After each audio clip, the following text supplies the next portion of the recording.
In today's video, I'm going to teach you how to group by month in Salesforce reports. This is a quick and reliable way to turn a list of records into a clear month-by-month view, perfect for spotting trends, seasonality, or monthly performance at a glance. Start by opening the report you want to work with. Then click Edit. This opens the report builder so you can make changes without affecting the original view until you apply them. You'll see the preview in the main area and your configuration options around it. Before grouping, make sure the report includes a date column with real data. This can be any date field that makes sense for your use case. Common choices include close date, created date, or activity date. If the date column is already in your reports columns list and populated, you're good to go.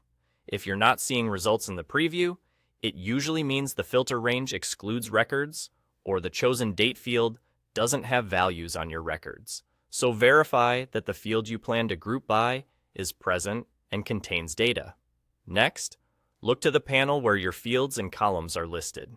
Find the date column you want to use and drag it to the Group Rows section at the top of the preview.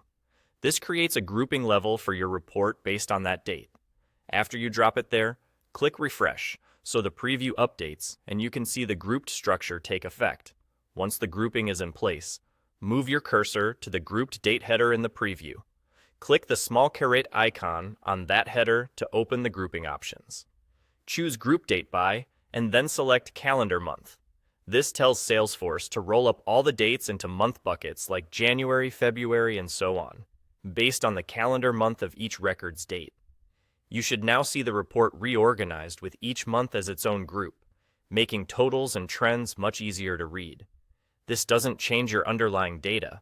It simply restructures how it's displayed. If you ever need a different time bucket, that same menu offers other options, but calendar month is ideal for standard monthly reporting. If the menu doesn't appear, make sure you're clicking the caret on the group header itself, not the original column in the columns list. And if your results don't update, try clicking Refresh again to reload the preview. And there you go. Your report is now grouped by calendar month, giving you a clean, time-based view that's easy to interpret and share.